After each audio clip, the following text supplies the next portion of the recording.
Hare Krishna. Can everyone here? आवाज आ रहा? हाँ हाँ जी। ठीक है। बढ़िया है, उसको Yeah. सब गाइडेंस दे।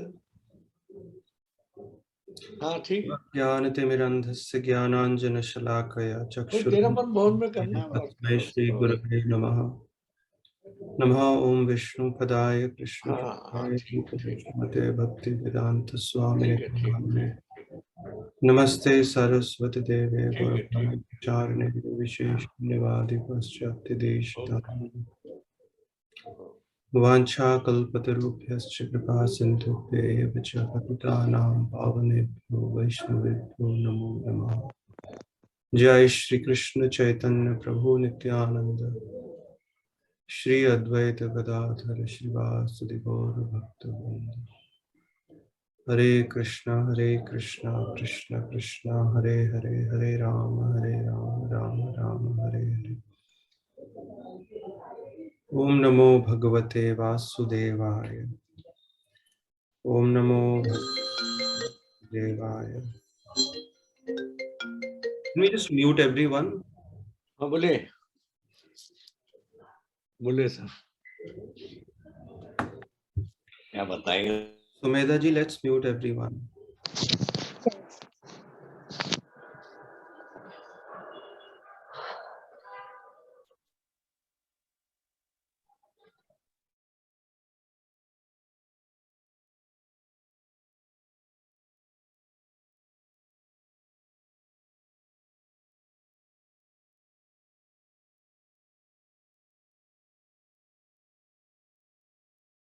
गुरुजी आप अपने आप को अनम्यूट कर लीजिए अभी।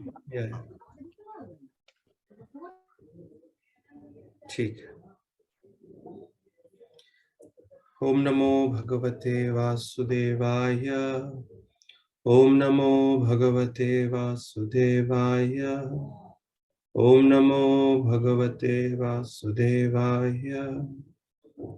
नारायणं नमस्कृत्य नरं चैव नरोत्तमं, देवीं सरस्वतीं व्यासं ततो जयमुदीरयेत्। नष्टप्रायेषु अभद्रेषु नित्यं भागवत सेवया, भगवती उत्तम श्लोके भक्तिर्भवति नैष्ठिकी। कृष्णाय वासुदेवाय देवकी नंदनाय च नंदगोपकुमाराय गोविन्दाय नमो नमः। तप्त कांचन गौरांगी राधे वृंदावनेश्वरी, वृषभानुसुते देवी प्रणमामि हरिप्रिये। हरे कृष्णा। तो आज का जो विषय है बहुत ही महत्वपूर्ण है। ऐसा हो भी सकता है अगर आज डिस्कशन कंप्लीट नहीं हुआ तो 2 सेशन भी करने पड़ सकते हैं इसके लिए, लेकिन शुरुआत करते हैं। हम देखते हैं कि हमारे बेस्ट इंटेंशंस होते हुए भी कितना भी प्रयास करें, हार्ड वर्क करें, दूसरों के प्रति इतना अच्छा व्यवहार भी करें, फिर भी हमारे लाइफ में सेटबैक्स आते हैं। ऐसे जीवन में क्षण आते हैं जहां पर दुख का सामना करना पड़ता है, कष्ट झेलना पड़ता है, और बार बार ये प्रश्न मन में उठता है कि मैंने तो किसी के प्रति कुछ गलत नहीं किया है, किसी का कुछ बिगाड़ा नहीं है, तो ऐसा मेरे साथ क्यों हो रहा है। और ये हम सब ने ये कभी ना कभी ये प्रश्न हमने पूछा ही है अपने आप से या किसी दूसरे से। और जब भी जीवन में ऐसी कुछ परिस्थितियां आती हैं तो अलग अलग लोग अलग अलग तरीके से अपना रिस्पांस देते हैं, अलग अलग प्रकार का व्यवहार करते हैं। किस प्रकार से उस स्थिति को वो समझते हैं, तो वो थोड़े से एग्जाम्पल्स, उदाहरण हम देखते हैं। जैसे आप देखिए कि कोई बच्चा है, इतना मेहनत करता है, दिन रात पढ़ाई करता है, लेकिन उसे उतने मार्क्स नहीं आते जितना उसको उम्मीद है या दूसरों को उम्मीद है। और यहाँ कई बार देखते हैं कि बच्चा बहुत कम पढ़ता है लेकिन सबसे ज्यादा उसके नंबर आ जाते हैं। जैसे हमारे कॉलेज में एक लड़का था, फर्स्ट ईयर में हमने देखा और वो फर्स्ट ईयर में ऐसा था कि कभी भी आप अगर कॉलेज नहीं भी जाएं तो कोई प्रॉब्लम नहीं है, फर्स्ट ईयर में हमको वो छूट रहती है। और उस लड़के को हमने, कोलकाता से ही था, बंगाली था, उसको हमने कभी भी अपने स्टडी टेबल से दूर देखा ही नहीं। दिन में जाओ तो स्टडी टेबल पर बैठा रहता था और पढ़ाई करता रहता था, लिखता रहता था, और एक हाथ में उसके सिगरेट रहती थी, एक हाथ में पेन, और लिख के याद होता है तो ऐसा उसका काम चलता रहता था। दिन को जाओ तो बैठा रहता था टेबल पर, रात को जाओ तो टेबल पर। सब लोग डरे हुए थे कि ये तो टॉपर होगा, और सबको पूरी उम्मीद थी, विश्वास था कि यही नंबर 1 होगा। और जब फर्स्ट सेमेस्टर का रिजल्ट आया, 6 महीने बाद एग्जाम्स हुए, तो उसका जब रिजल्ट आया तो सब में फेल, 5 के 5 सब्जेक्ट में फेल, और सब लोग चौंक गए। दूसरा सेमेस्टर सब में फेल, और हम लोग तो आगे निकल गए क्लास। फिर फिर से एग्जाम दी उसने, फिर फेल, और हम लोग इंजीनियरिंग करके निकल भी गए, तब तक वो कॉलेज में ही थे। तो बहुत सारी ऐसी चीजें होती है, कई बार लोगों को लगता है, जैसे कहते हैं hard work is the key to success. अगर ऐसा ही होता तो हर व्यक्ति जो मेहनत करने वाला है आज कहाँ से कहाँ पहुंच गया होता। लेकिन कई बार इतना प्रयास करने के बाद भी व्यक्ति को जो उम्मीद होती है अपने आप से कि उसको ये मिलना चाहिए, नहीं मिलता है। तो इसका मतलब है कि केवल हमारा प्रयास ही नहीं, बहुत सारे और भी ऐसे कारण हैं जिनके ऊपर हमारे जीवन की सफलता, हमारा सुख का अनुभव, हमारा आनंद निर्भर करता है, डिपेंड करता है। तो उसी को थोड़ा सा हम इस सब्जेक्ट में, विषय में एनालाइज करेंगे, और ये बहुत जरूरी है इसको ठीक ढंग से समझना। तो जब किसी व्यक्ति के जीवन में कुछ उतार चढ़ाव आते हैं, उथल पुथल होती है, कुछ अलग अलग प्रकार की घटनाएं हो जाती हैं, तो अलग अलग लोग अलग अलग तरीके से जवाब देते हैं, या अलग अलग प्रकार का व्यवहार करते हैं, रिस्पॉन्स देते हैं, जिसको कहते हैं हाउ वी रिस्पॉन्ड। जैसे कुछ लोग होते हैं चार्ल्स डार्विन जैसे, इनके बारे में बताया जाता है कि इनका एक पुत्र था, 13 साल की आयु में उसका मृत्यु हो गया, कॉलेरा हुआ, उसको रोग हुआ। और इससे पहले भगवान पे विश्वास करते थे, लेकिन जब उसकी मृत्यु हो गई तो क्योंकि ज्यादा समझ नहीं थी, हाँ भगवान पे विश्वास, भगवान पे विश्वास, लेकिन समझ नहीं थी कि किस प्रकार से जो ये इस सृष्टि में भगवान के कार्य होते हैं, और खास तौर पे कर्म के सिद्धांत का कुछ उनको समझ नहीं थी। तो इतना गुस्सा आया उनको और ये हम लोग भी करते ही हैं। जब हमारे जीवन में सब कुछ अच्छा चलता है, या हमने कुछ जीवन में हासिल कर लिया, किसी एक बुलंदी तक पहुंच गए, तो सारा श्रेय हम लोग खुद ले लेते हैं, हमने किया, अगर बोले नहीं बाहर से, लेकिन अंदर से तो विश्वास रहता है। और जब कुछ गड़बड़ होती है तो सीधा भगवान की तरफ उंगली उठाते हैं। हम लोग सब करते हैं, कभी ना कभी जीवन में किया है, कंप्लेन करते ही हैं, कुछ भी गलत हो जाता है तो भगवान ने ऐसा क्यों किया, इसलिए मैंने छोड़ दिया, मेरा विश्वास उठ गया। तो चार्ल्स डार्विन को इतना क्रोध आया, उसने निश्चय किया कि भगवान ने ऐसा किया मेरे साथ, God did this to my child. उसने तो अभी 13 साल की उम्र में कुछ देखा भी नहीं था, उसने कुछ गलत नहीं किया है। तो उसने फिर भगवान की सत्ता को ही मिटाने का प्रयास किया, और उसने एक किताब लिखी, ओरिजिन ऑफ स्पीशीज। सारे शास्त्र चिल्ला चिल्ला कर कहते हैं, उसको भी पता था कि हम भगवान से आए हैं, परम पिता वही हैं। वेदांत सूत्र में आता है जन्मादि यस्य यतः, भगवान वो हैं जिनसे सबका और सब वस्तुओं का, सब व्यक्ति का, पूरी सृष्टि का जन्म हुआ है। तो उसने ऐसी एक किताब लिखी, ओरिजिन ऑफ स्पीशीज, जिसमें उसने इतना कन्विक्शन से, इतनी दृढ़ता से लिख दिया कि हम लोग बंदरों से इवॉल्व हुए हैं, हम वानरों से आए हैं, और सारे जितने भी जीव हैं वो सब इवोल्यूशन हो रहा है उनका, वो आगे अलग अलग स्तर पे बढ़ रहे हैं। तो एक तरह से एथियस्ट बन जाते हैं लोग। एक कुछ लोग होते हैं जब जीवन में कुछ घटना होती है, दुर्घटना होती है, तो नास्तिक हो जाते हैं, जैसे कि चार्ल्स डार्विन। तो कुछ लोग इस प्रकार से व्यवहार करते हैं। कुछ लोग होते हैं, एक व्यक्ति था हेराल्ड कुशनर, वो एक क्रिश्चियन प्रीस्ट था। जैसे कि होता है ना पंडित जी हमारे या प्रीचर भगवान का संदेश सब तरफ फैलाते हैं, तो वैसे ही क्रिश्चियनिटी में भी होता है। तो उसमें थे, he was a rabbi, Christian priest Harold Kushner, and हर तरफ लोगों को घूम घूम कर बताते थे भगवान के बारे में, कैसे भगवान पे श्रद्धा विश्वास रखना चाहिए। गॉड इज ऑल गुड, भगवान बहुत अच्छे हैं, सबके शुभचिंतक हैं। लेकिन उनका एक पुत्र था, 7 साल की उम्र में उसको प्रोजेरिया नाम का रोग हो गया। प्रोजेरिया क्या होता है आपको पता है?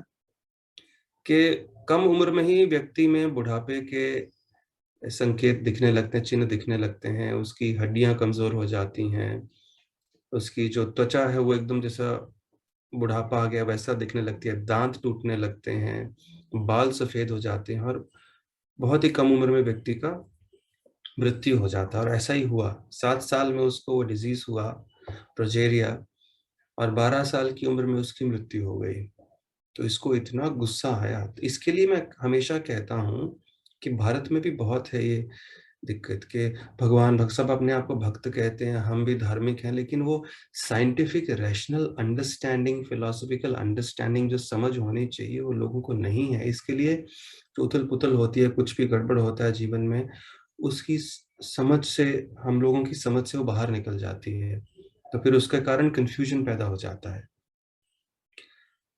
इसके लिए शास्त्रों को सुनना और सही सोर्सेस से सुनना शास्त्रों को बहुत जरूरी है। रेगुलर सिर्फ विश्वास होना ही जरूरी नहीं है, शास्त्रों से अंडरस्टैंडिंग साइंटिफिक होना जरूरी है, क्योंकि कल को जाके ऐसा कुछ होगा या दूसरा कोई चैलेंज करेगा हमारे विश्वास को, तो उसको उत्तर देने के लिए हमारे पास कुछ तो होना चाहिए ना। तो ये व्यक्ति, इतना गुस्सा आया उसको, भगवान पे गुस्सा आ रहा है कि मेरा बच्चा इतना कम उम्र में, उसने तो कुछ देखा भी नहीं था, कि उसने कुछ गलत नहीं किया, किसी के प्रति अपराध नहीं किया, फिर भी उसका ऐसा क्यों हो गया। तो उसने अभी डायरेक्टली सीधे साधे वो भगवान के विरुद्ध बोल नहीं सकता, क्योंकि पूरे जीवन भर लोगों को बोला है कि भगवान में श्रद्धा विश्वास रखिए, लेकिन उसको अंडरस्टैंडिंग नहीं थी कि ये सब क्यों होता है। खाली इतना ही था कि भगवान भगवान भगवान, लेकिन फिलोसफिकल साइंटिफिक अंडरस्टैंडिंग नहीं था। जो सिद्धांत, ये सृष्टि जिस नियमों पे कार्य करती है, किस प्रकार से भगवान ने इस सृष्टि को रचा है, तो उसने फिर एक कॉम्प्रोमाइज करने का एक ऐसा तरीका निकाला जिससे भगवान के अस्तित्व को कम कर देगा, भगवान की जो स्थिति है उसको नीचे खींच ले आएगा। मतलब भगवान को एक निम्न प्रकार का साधारण व्यक्ति के रूप में प्रस्तुत करेगा, तो उसका भी काम हो जाएगा और अपना गुस्सा भी निकल जाएगा, लोगों का धीरे धीरे श्रद्धा भगवान से कम हो सकता है। तो उसने एक बुक लिखी, ये पुस्तक, when bad things happen to good people, जब अच्छे लोगों के साथ बुरा होता है। और उसमें उसने लिखा, जैसे 3 चीजें हैं भगवान के लिए यूज करते हैं हम लोग, omniscient, omnipotent and all merciful. All merciful, sorry, all merciful, all knowing and all powerful, कि भगवान सबसे ज्यादा शक्तिशाली हैं, सबसे ज्यादा दयालु हैं और सब कुछ जानते हैं। तो इस किताब में एसेंशियली सार क्या है, उन्होंने लिखा कि भगवान सब कुछ जान सकते हैं, जानते हैं, शक्तिशाली भी हैं, लेकिन दयालु नहीं है। फिर मतलब अगर उनमें दया होती, कृपा होती, तो मेरे बच्चे के प्रति ऐसा नहीं करते। और फिर उन्होंने लिखा कि भगवान हो सकता दयालु हैं, शक्तिशाली भी हैं, लेकिन सब कुछ जानने वाले नहीं हैं, क्योंकि अगर सब कुछ जानते तो उनको पता होता कि मेरा जो बेटा है वो निष्पाप है, कुछ गड़बड़ नहीं किया, जीवन में पाप नहीं किया। और अगर दयालु भी हैं, सब कुछ जानने वाले भी हैं, तो सर्वशक्तिमान नहीं है, क्योंकि अगर तो फिर शक्ति होती तो बचा लेते मेरे बच्चे को। इस तरह से जो भगवान है उनको थोड़ा बेनिफिट ऑफ डाउट दिए, he is not all, he is not perfect, ऐसा करके उन्होंने कि भगवान परफेक्ट नहीं, कॉम्प्रोमाइज करके तो लोगों में कंफ्यूजन पैदा कर दिया लोगों का इस प्रकार से। और आजकल ऐसा बहुत हो रहा है, बहुत सारे लोग किताबें लिख रहे हैं भगवान के विषय को लेकर, लेकिन क्योंकि उनको खुद समझ नहीं है तो अपनी समझ के अनुसार भगवान की लीलाओं को, भगवान के वचनों को वो प्रस्तुत कर रहे हैं। इसके लिए सोसाइटी में जो कन्फ्यूजन बहुत पैदा हो रहा है भगवान के प्रति, ऐसे विषयों के प्रति, हमारे धर्म के प्रति, शास्त्र के प्रति, स्पिरिचुअलिटी के प्रति बहुत कन्फ्यूजन है। और कई लोग जानबूझकर ऐसी किताबें लिख रहे हैं कि पता भी ना चले और धीरे धीरे सटल फॉर्म में लोगों का विश्वास भगवान से धीरे धीरे वो खत्म कर रहे हैं। ये ऐसा हो रहा है। तो कुछ लोग इस प्रकार से जवाब देते हैं जब उनके जीवन में ऐसी कोई घटना हो जाती है। फिर कुछ लोग होते हैं इस व्यक्ति जैसे आर्थर एश। और ये आर्थर एश विंबलडन चैंपियन, बहुत सारे टूर्नामेंट्स इन्होंने जीते अपने जीवन में और इनका भगवान पर पूर्ण विश्वास था। और उनके जीवन के अंतिम क्षणों में हुआ ये कि उनको एड्स हो गया, क्योंकि 81 या कुछ 1981 में कुछ ब्लड ट्रांसफ्यूजन हुआ था तो उनको गलत प्रकार का रक्त उनके शरीर में डाल दिया गया, जिसके कारण एड्स हो गया। और ये एड्स जो है टर्मिनल इलनेस है, तो कभी भी कुछ समय में उनकी मृत्यु होने वाली थी, ज्यादा समय नहीं था। तो दुनिया भर से, क्योंकि लोग उनको प्रेम करते थे, इतने फेमस थे, तो उनको पत्र आने लगे। उस समय तो व्हाट्सएप और ईमेल नहीं था, तो पत्र आते थे। तो एक उनके जो फैन थे, एक उनके शुभचिंतक थे, उन्होंने लिखा, आर्थर, इतने सारे लोग हैं तो आपको ही क्यों चुना गया? भगवान ने आपको ही क्यों चुना ये रोग, ये बीमारी देने के लिए, ये मृत्यु देने के लिए, इस प्रकार का रोग? आप तो भगवान पे विश्वास करते थे, आप तो भगवान के आदमी हैं, उन पे पूरी श्रद्धा है आपकी।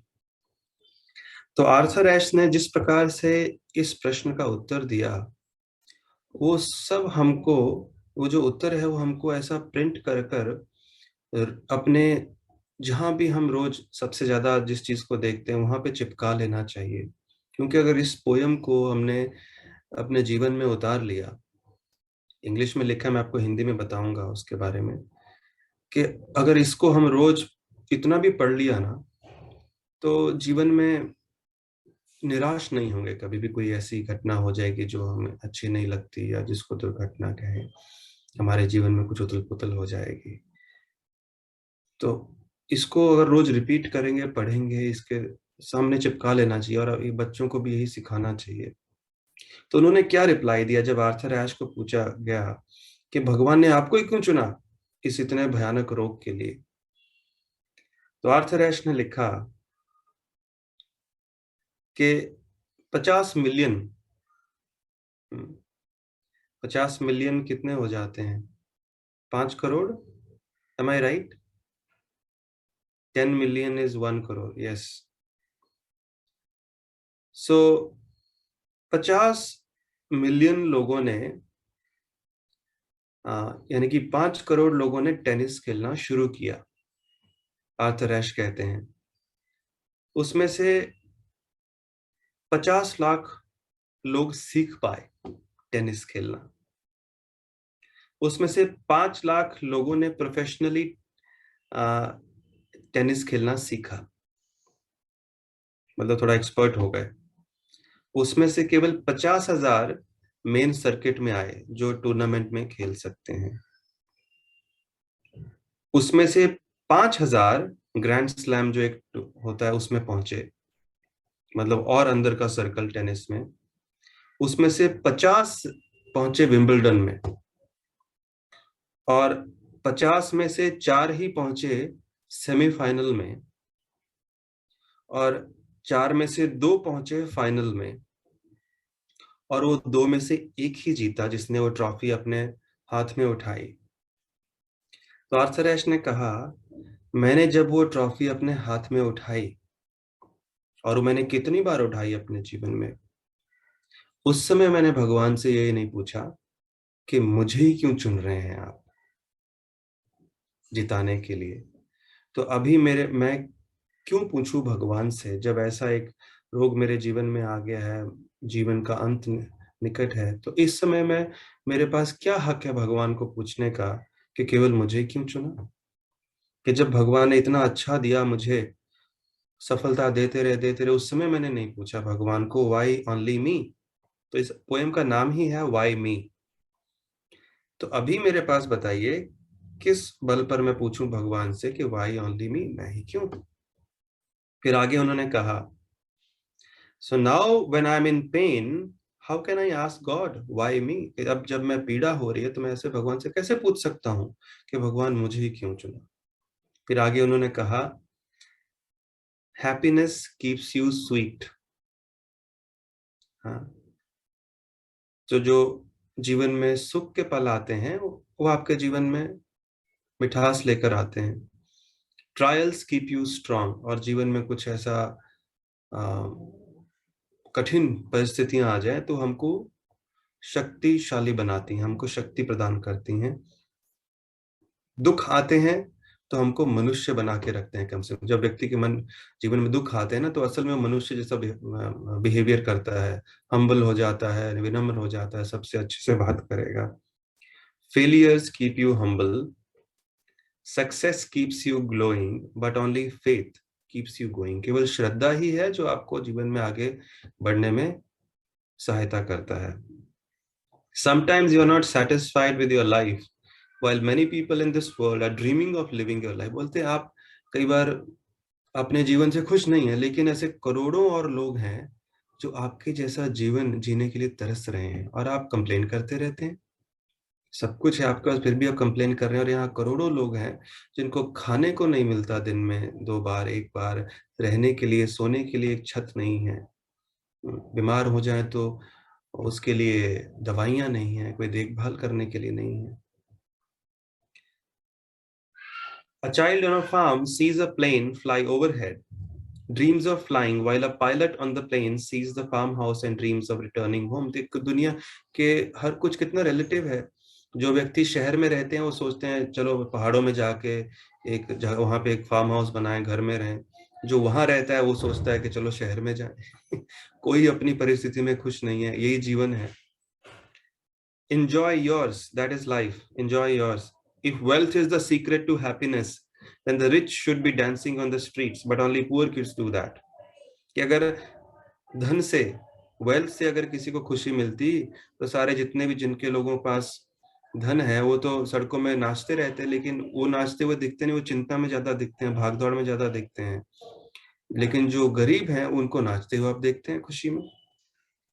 If power ensures security, then a VIP should walk unguarded। अगर जो बल है, जो इन्फ्लुएंस है, उससे अगर सिक्योरिटी मिलता है तो वीआईपी लोग साथ में बॉडीगार्ड लेकर क्यों घूमते हैं। Those who live simply sleep soundly। जो सिंपल जीवन जीते हैं, सादा जीवन, वही शांति से रात को उनको नींद भी आती है। If beauty and fame bring ideal relationships, then celebrity should have the best marriages। कि अगर किसी की सुंदरता से या किसी का बहुत नाम है उससे अगर अच्छे संबंध होते हैं लोगों में, तो जो सेलिब्रिटी लोग होते हैं, जो फेमस लोग होते हैं, तो उनके तो मैरिज एकदम सबसे खुश होनी चाहिए, लेकिन ज्यादातर देखते हैं उधर ही ज्यादा प्रॉब्लम होता है। So live simply, be happy, walk humbly and love genuinely। Why me by Arthur Ashe। कि सादा जीवन उच्च विचार, सिंपल लिविंग हाई थिंकिंग, इसका उन्होंने एक उदाहरण दिया। तो कुछ लोग ग्रेटफुल होते हैं जब उनके जीवन में कुछ उथल पुथल होती है, तो बजाय उस दुर्घटना पे या बजाय उस जो गलत चीज हो गई जीवन में उस पे फोकस करने, ध्यान केंद्रित करने की बजाय वो लोग उन पे अपना ध्यान केंद्रित कर देते हैं जो जो उनके जीवन में अच्छा हुआ है। blessings, focus on blessings and they are grateful for that। उसके प्रति gratitude वो प्रकट करते हैं। तो देखिए किसी भी परिस्थिति में, किसी भी व्यक्ति में हमको दुख देने का शक्ति नहीं है, हमारे मन में ही शक्ति है। कि अगर मन को हमने बेहतर चीजों में फोकस किया तो हम खुश रहेंगे, भले ही हम चारों तरफ से गलत स्थितियों से, परिस्थितियों से घिरे हुए हों। लेकिन अगर हमारा मन ठीक नहीं है, मन अगर गलत चीज पे केंद्रित है, तो भले ही चारों तरफ से खुशियों, सुविधाओं, सुख सुविधाओं से घिरे हों, लेकिन हम दुखी रहेंगे। तो कुछ लोग आर्थर एश जैसा रिस्पॉन्स देते हैं। फिर कुछ लोग होते हैं ये तो मुझे थोड़ा बाद में डालना चाहिए था। एक क्लार्क फैमिली थी, तो फार्मर फैमिली थी, और उन्होंने अपने पूरे जीवन की जो कमाई थी वो बचा के रखी थी कि ताकि बुढ़ापे में बच्चों के लिए अच्छा सा घर बनाएंगे और एक जगह शांति से रहेंगे। लेकिन तभी उनको समाचार मिला कि एक बहुत बड़ा शिप है, वो जाने वाला है पहली यात्रा पर, और बहुत प्रेस्टीज का सवाल है, बड़े बड़े लोग होंगे। तो उन्होंने कम से कम अपने जीवन की 80% कमाई इस ट्रिप पर डाल दी अपने परिवार को ले जाने के लिए। और हुआ क्या, इस ट्रिप से पहले, एक हफ्ता पहले, उनके जो एक बच्चे को एक कुत्ते ने काट लिया, और therefore the whole family was not allowed to travel. तो पूरी फैमिली को क्वारंटीन करना पड़ा, उनको जाने नहीं दिया गया। तो ये मिस्टर क्लार्क इतना गुस्सा थे, इतना क्रोधित थे, भगवान को गालियां दे देकर, भगवान को और गॉड एंड डॉग बोथ दोनों को गालियां दी। कहा पूरी मेरी मेहनत चली गई, ऐसा क्यों करते हैं, इतना बहुत अब्यूज किया भगवान को भी और उस डॉग को भी। और एक हफ्ते बाद यही मिस्टर क्लार्क भगवान को धन्यवाद दे रहे थे। क्यों? क्योंकि पहली यात्रा में ये जो शिप थी, इसका नाम था टाइटैनिक, डूब गई और हजारों लोग मारे गए। तो अभी भगवान बेचारे क्या करें। तो कुछ लोग इस प्रकार से व्यवहार करते हैं, कुछ गड़बड़ होता है तो अचानक से जजमेंट करते हैं, अरे ऐसा क्यों हो गया। और थोड़ी देर बाद प्रतीक्षा करने के बाद, कुछ दिनों में, कुछ महीनों में, अरे बाप रे, अच्छा वो हुआ, नहीं तो पता नहीं मैं इस स्थिति में नहीं होता। ये तो अच्छा हुआ उस समय हो गया, भगवान माफ करना। धन्यवाद, आपने वैसी स्थिति मेरे जीवन में लाई। तो अभी ये बताइए कि जो भी व्यक्ति के जीवन में उल्टा पुल्टा होता है, उसके लिए क्या भगवान रिस्पॉन्सिबल है? हर चीज में हम लोग केवल भगवान को ले आते हैं, उनमें दोष देते हैं, तो इसके पीछे कारण क्या है? तो ये समझना बहुत जरूरी है।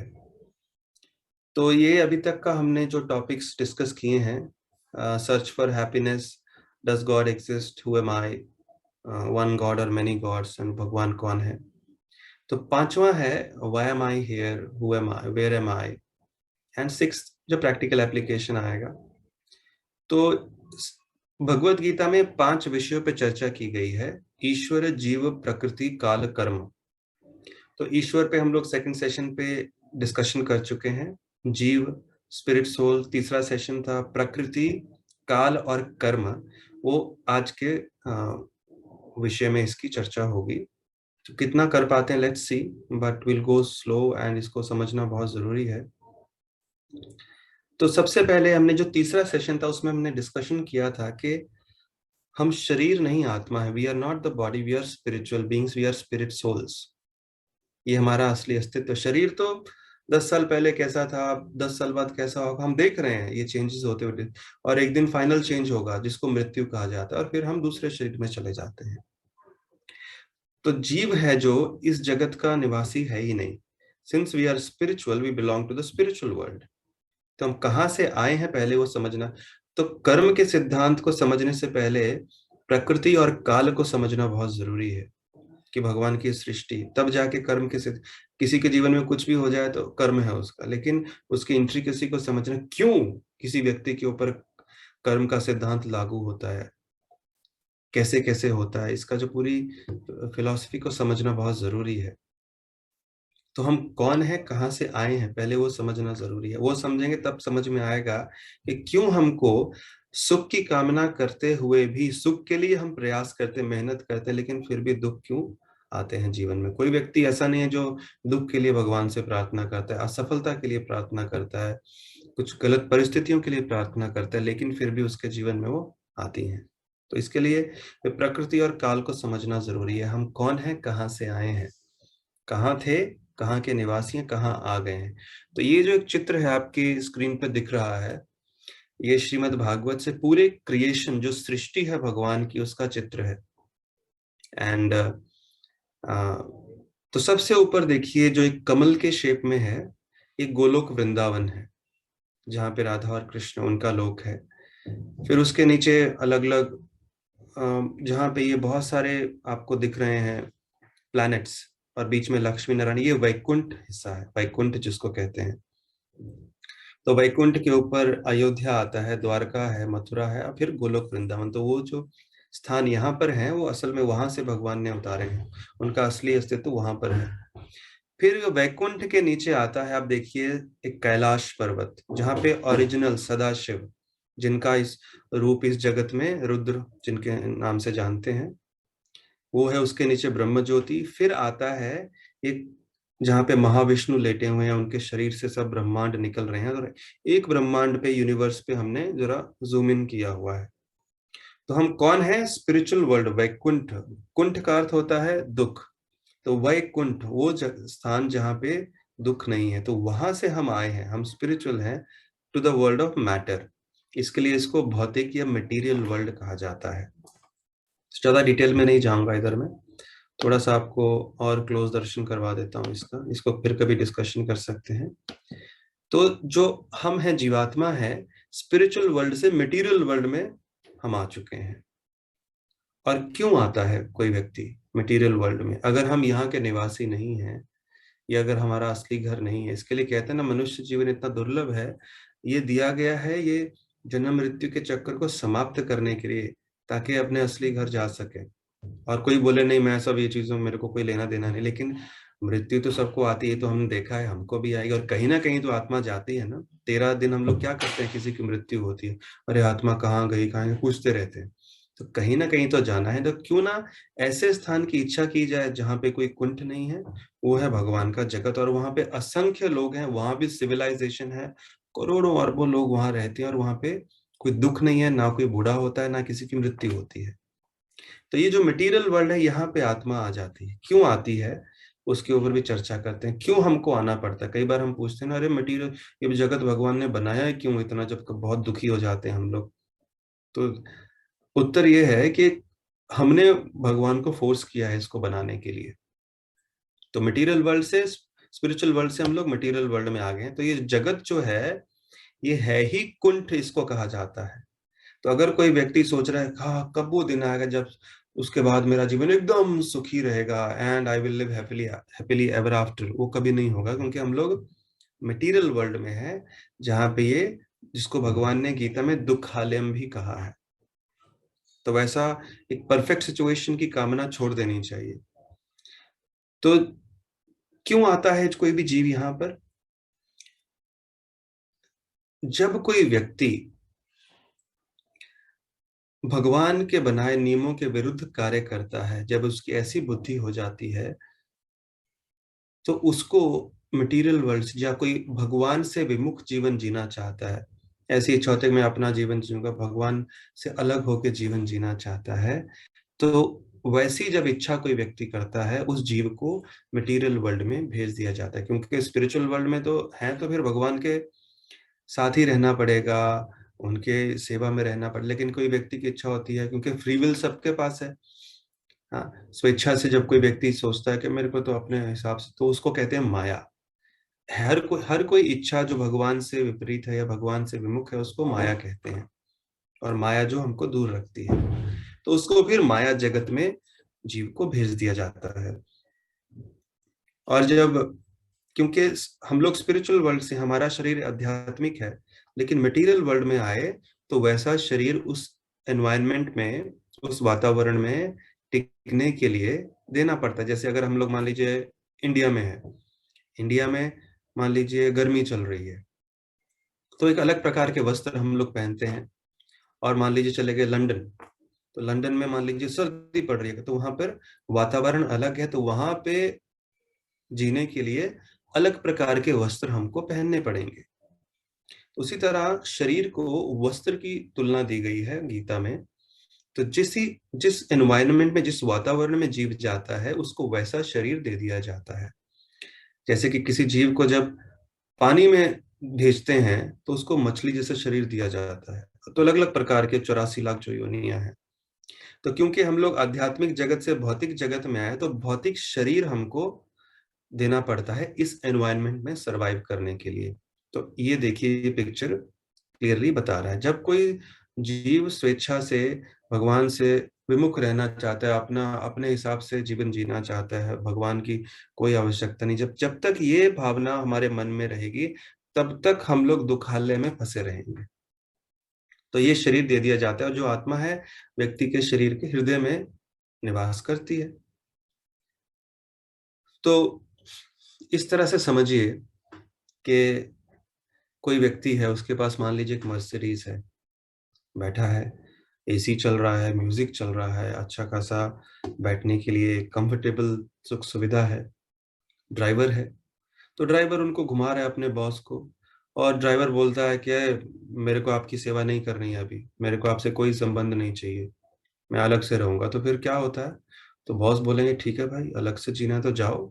बॉस नहीं जाएगा अपनी गाड़ी छोड़ के, ड्राइवर को ही निकलना पड़ेगा। तो जैसे ही ड्राइवर ऐसे ही विमुख होने की इच्छा करता है, उसकी मुश्किलें शुरू हो जाती हैं। अभी कहाँ से खाएगा, कहाँ सोएगा, कहाँ पिएगा। या एक मान लीजिए कोई आपका छोटा बच्चा है या बच्ची है, तो बार बार वो आग में हाथ डालने का प्रयास कर रही है, आप उसको छोड़ रहे, बचा रहे हैं। जब वो समझ नहीं रही है तो फिर क्या करते हैं, कई बार पिताजी या माता खुद ही बच्चे का हाथ आग के पास लेकर जाएंगे। जब लगता है गर्मी है तो बच्ची समझ जाती है, अरे यहाँ हाथ नहीं डालना चाहिए क्योंकि जल सकता है। तो जब कोई जीव ऐसी इच्छा करता है मुझे भगवान से विमुख रहना अलग, तो भगवान उसको फिर समझाते हैं कि भाई तू ऐसे खुश नहीं रह सकता। हम लोग बने ही ऐसे हैं कि एक दूसरे से संबंधित जब तक रहेंगे, जब तक जीवन में संतुष्टि रहेगी।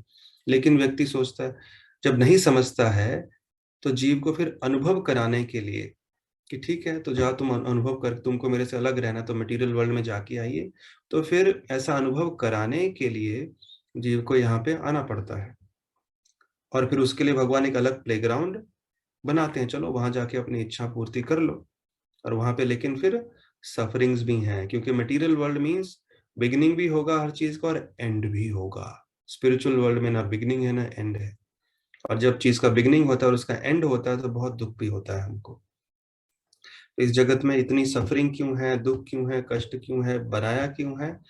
हमने अपनी इच्छा से बनवाया। भगवान रिस्पॉन्सिबल है। आज भी अगर भगवान से जुड़ जाएं और उनकी सेवा में भक्ति में लग जाएं तो इस सब की आवश्यकता नहीं है। और यहाँ तक कि इस जगत में रहते हुए भी हम लोग सुख का अनुभव कर सकते हैं अगर भगवान की सेवा में लगे, उनका नाम उच्चारण, उनकी कथा, उनकी सेवा।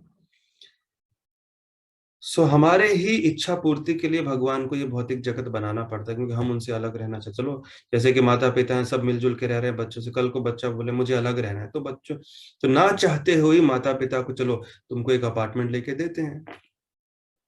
और मैंने ये खुद देखा है कि जब तक जॉइंट फैमिलीज में लोग रहते हैं बहुत सुख सुविधा रहती है। कोई एक आदमी कहीं बाहर जाना तो बाकी लोग संभालते हैं जिम्मेवारी, बच्चे हैं, ग्रैंड चिल्ड्रन हैं। जैसे ही अलग होते हैं तो सब कुछ सर पे आ जाता है।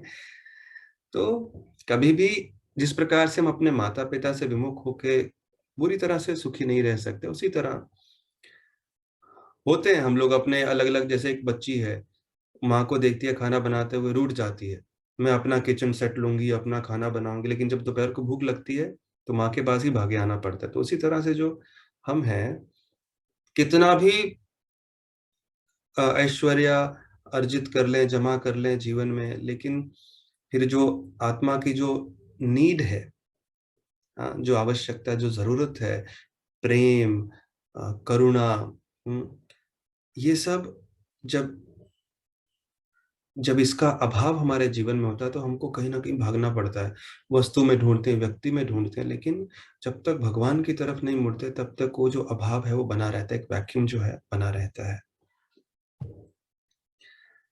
तो why did God create such a messy place? क्यों बनाते हैं भगवान? तो आप इस बात से समझिए कि एक और एग्जाम्पल से समझाया जाता है। अभी तो मैंने बता दिया आपको, हमने उनको फोर्स किया है कि जब कोई सिटी बनाई जाती है, कोई डिजाइन किया जाता है कोई सिटी, तो क्या क्या चीजें उसमें हम बनाते हैं, गवर्नमेंट क्या क्या बनाती है? बिल्डिंग्स है, थिएटर्स है, हॉस्पिटल्स है, कॉलेजेस है, स्टेडियम्स है, मॉल्स है, रोड्स है, ब्रिजेस है, प्लेग्राउंड है, और भी बहुत कुछ है। तो कभी आपसे मैं अगर मैं पूछता तो आप ये सब उत्तर देते, तो अभी इसके बारे में आपका क्या ख्याल है? जेल। जेल भी एक अहम हिस्सा होता है। एक कोई सिटी बनाई जा रही है, एक शहर बनाया जा रहा है, क्यों? आवश्यकता नहीं है इसकी, क्योंकि गवर्नमेंट का ये इच्छा होता है कि सबकी सुख सुविधाओं के लिए ये सब सुविधाएं जो मैंने अभी बताई ये बनाई जाए। लेकिन ये गवर्नमेंट जानती है कुछ लोग होंगे जो हमारे नियमों के अनुसार काम नहीं करेंगे, who would like to act independent of the law of the government। तो ऐसे लोगों को खुलेआम ऐसे समाज में घूमने नहीं दिया जा सकता, क्योंकि दूसरे लोगों को वो लोग कष्ट देंगे, दुखी करेंगे, और दूसरे लोगों का भी चेतना बिगड़ जाएगा, कॉन्शियसनेस। तो ऐसे लोगों को एक अलग स्थान देना पड़ेगा उनके सुधार के लिए। तो इसके लिए वो लोग जेल बनाते हैं, और वो क्यों? पनिशमेंट वहां पे किसके लिए?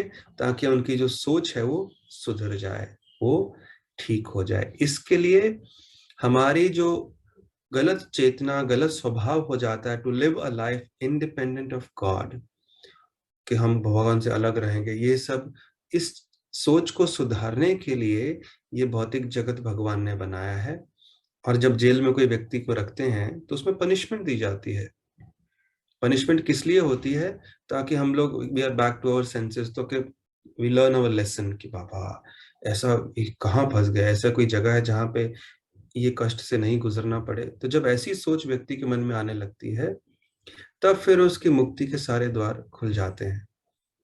तो किस किस प्रकार की पनिशमेंट दी है भगवान ने? बर्थ, जन्म, मृत्यु, जरा, व्याधि, मन के द्वारा, शरीर के द्वारा जो रोग हैं, दूसरों के द्वारा जो रोग हमको कष्ट मिलते हैं, या कोई मिजरीज आ जाते हैं, स्वाभाविक जो प्राकृतिक विपत्तियां, अर्थक्वेक आ गया, कोई बाढ़ आ गई, आग लग गई।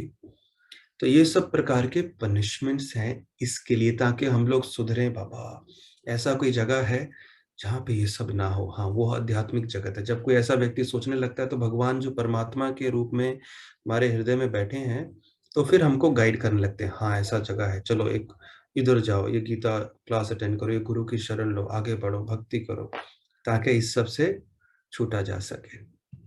तो ये समझना जो, और हर जेल में एक जेलर होता है। तो इस जगत को एक नाम दिया गया है दुर्ग, और दुर्ग से आता है दुर्गा, जेलर। तो दुर्गा देवी इस मटेरियल वर्ल्ड की इंचार्ज हैं। वो माया शक्ति भी हैं, इसके लिए कई बार इस जगत को माया जगत कहा जाता है। और जो मन और शरीर के द्वारा व्यक्ति को कष्ट मिलते हैं, दूसरों के द्वारा कष्ट मिलते हैं, प्राकृतिक विपत्तियां आती हैं, उसके पीछे दुर्गा देवी का हाथ होता है। दुर्गा देवी करती हैं। तो दुर्गा देवी क्यों करती हैं भाई? वो तो माँ है। एक थैंकलेस टास्क है दुर्गा देवी जो कर रही हैं। जैसे कि जेलर है, जेल में जो लोग आते हैं उनको कष्ट देना, जेलर को ऐसा नहीं कि मजा आता है आइडियली, लेकिन उसको देना पड़ता है उनको सुधारने के लिए। जैसे माँ कई बार अपने बच्चे को सजा देती है ताकि वो सुधर जाए, उसकी चेतना को सुधारने के लिए। तो दुर्गा देवी ये सब कष्ट देकर लोगों को इस रियलाइजेशन तक लाना चाहती हैं कि ताकि वो इस भौतिक जगत में अपने जीवन को सुधारने की जो इच्छा है उसको छोड़ दे और भगवान की तरफ मुड़े।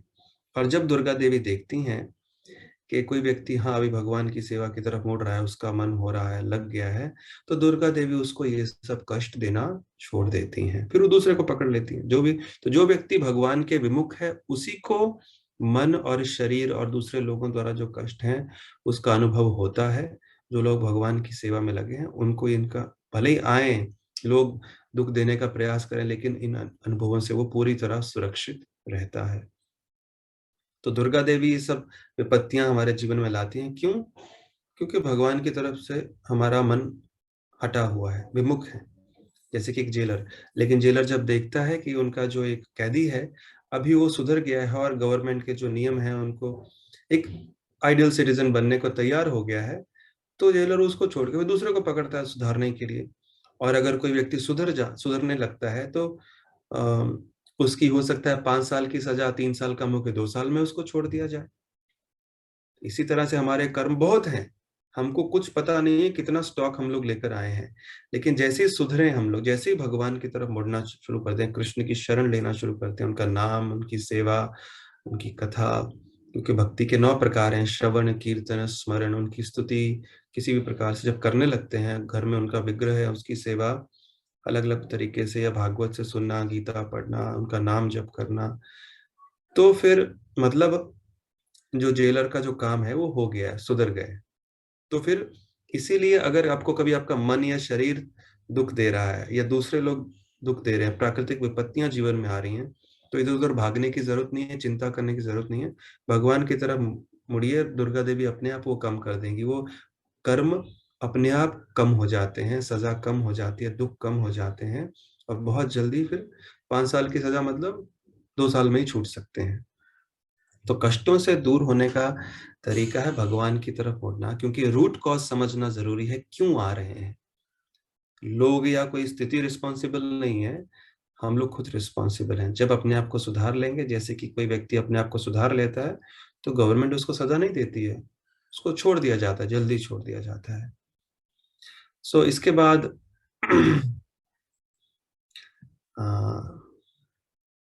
तो जब कोई व्यक्ति जेल में आता है तो सबसे पहले क्या किया जाता है उसका, तो उसको नए वस्त्र दिए जाते हैं। तो जब कोई जीव इस जगत में घुसता है तो उसको नए वस्त्र दिए जाते हैं, यानी कि नए शरीर दिए जाते हैं। तो ऐसे 84 लाख टाइप के शरीर हैं जो जीवात्मा की इच्छा अनुसार उसको बार बार मिलते रहते हैं। और ये उसमें पुराणों में आता है कि जल में रहने वाले कितने प्रकार के जीव हैं, स्थान में पृथ्वी पे आई मीन भूमि पे रहने वाले कितने हैं, सब उसका वर्णन आता है। 9 lakh species living in water, 20 lakh non moving living entities such as trees जो पेड़ हैं, 11 lakh insects and reptiles, 10 lakh birds, 30 lakh जो 4 पैर पर चलते हैं, और 4 लाख टाइप के मनुष्य भी होते हैं। तो देवता, राक्षस, यक्ष, मनुष्य, ये सब, इन सबको ही मनुष्य योनि ही माना जाता है, बस थोड़ा ऊंच नीच है। सो इस पे मैं ज्यादा तो दुर्गा देवी ये क्यों दे रही हैं कष्ट? हमको मोटिवेट करने के लिए, बाबा सुधरो सुधरो, सुधारने के लिए कष्ट जीवन में आते हैं, सुधरना चाहिए उस समय, कुछ ना कुछ लेसन सिखाने के लिए आते हैं। सबसे बड़ा लेसन के कर्मों का सिद्धांत किसी जीव पर कब कार्य करना शुरू करता है, जैसे ही वो भगवान से विमुख होता है, और जैसे ही कोई व्यक्ति भगवान से जुड़ने का प्रयास करता है, वो कर्म उसके ऊपर काम करना बंद कर देते हैं, क्योंकि काम हो गया, भगवान की तरफ मुड़ना था तो अभी काम हो गया, चलो अभी दूसरे को पकड़ो, इस प्रकार से। इसके लिए ब्रह्मा जी ब्रह्म संहिता में कहते हैं, कर्माणि निरदहति किंतु च भक्ति भाजम, कि कर्मों का दहन हो जाता है जैसे ही कोई व्यक्ति भक्ति में लगता है, भगवान की शरण लेता है। तो दुर्गा देवी क्या कर रही है, मोटिवेट कर रही है हमको, कहाँ, जो हमारा असली घर है, आध्यात्मिक जगत, स्वर्ग नरक ये सब भी है, मनुष्य जगत है, पृथ्वी लोक है, उसी तरह भगवान का एक जगत है, स्पिरिचुअल वर्ल्ड, जहाँ के हम निवासी हैं, वहां पे जाने के लिए मोटिवेट कर रही हैं। तो ये प्रकृति का हो गया। काल, तो भगवान का एक शक्ति या भगवान जिस रूप में इस जगत में रहते हैं उसमें उसको काल कहा जाता है। और काल एक ऐसी शक्ति है कि हर व्यक्ति को, हर स्थिति को, हर उसको वस्तु को नष्ट कर देती है। जैसे कि भगवान ने गीता में कहा था ना, कालवस्मि। अर्जुन ने पूछा, भाई आप कौन हैं, क्यों हैं, कहाँ से आए हैं? भगवान ने कहा, कालवस्मि, मैं काल हूं, और आप 5 पांडवों को छोड़कर सबका विनाश करने के लिए आया हूं।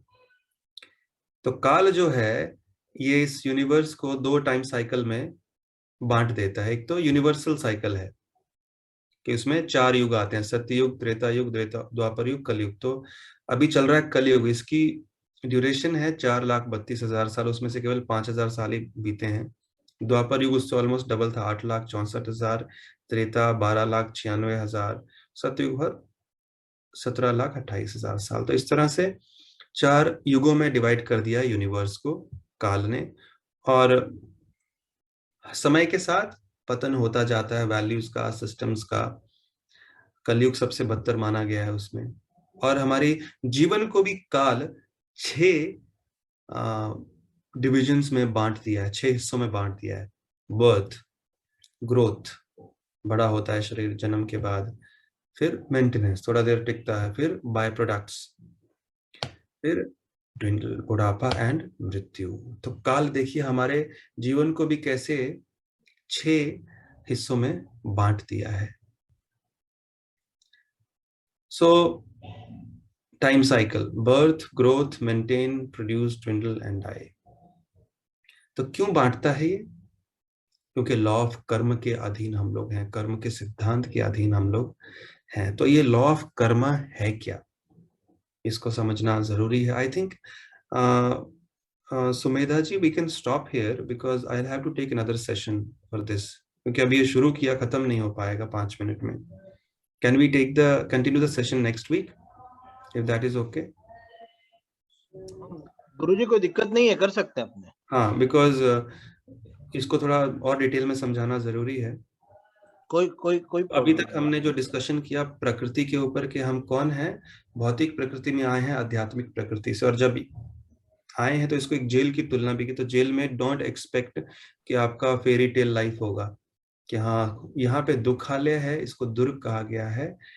तो हमने जब भगवान से विमुख होने की इच्छा की है तब जीव को यहाँ भेज दिया जाता है, और यहाँ पर हर जीव काल के अधीन आता है। तो काल का प्रभाव क्या होता है, जन्म मृत्यु जरा व्याधि ये सब चलता रहता है, किसी न किसी प्रकार के कष्ट आते रहते हैं, क्योंकि काल का स्थान है, सृष्टि ही काल के अधीन है। और यहाँ पर अपने कर्मों के अनुसार व्यक्ति को कष्ट झेलने पड़ते हैं, क्योंकि कर्मों के भी अधीन है जब कोई व्यक्ति भगवान से विमुख रहता है। तो वो लॉ ऑफ कर्मा है क्या, उसका इंट्रिकेसी, उसका फिलॉसफी, उसके पीछे क्या सिद्धांत है, उसको हम लोग अगले उसमें डिस्कशन कर लेंगे। Thank you very much. Hare Krishna. Guruji आज क्वेश्चन आंसर करना है या आपने? I can take 1 or 2 questions. तो अभी जो लोग जुड़े हुए हैं, अगर किन्हीं का कोई क्वेश्चन है तो प्लीज आप हैंड रेज करिए, आपको अनम्यूट कर देंगे। किसी का कोई क्वेश्चन हो तो?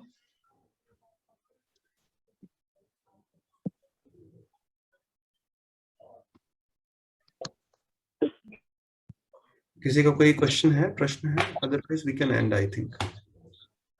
Thank you so much, Guruji. That was a very, very nice session. Thank you. Hare Krishna. So will meet next Sunday. या बहुत बहुत धन्यवाद गुरुजी। सभी लोग जो जुड़े उनको भी बहुत बहुत धन्यवाद। और कई लोग पूछ रहे थे कि नए लोग सेशन अटेंड करना चाहते हैं तो आप बता दीजिएगा, तो हम लोग उनको फिर लिंक भेज देंगे। आज भी मेरे को फोन आया था, तो जो भी आपके है, हाँ, जो भी आपके फ्रेंड्स अटेंड करना चाहते हैं बता दीजिए, तो उनको भी हम ग्रुप में ऐड कर लेंगे। नितिन जी, ये यूट्यूब में लाइव आता है क्या?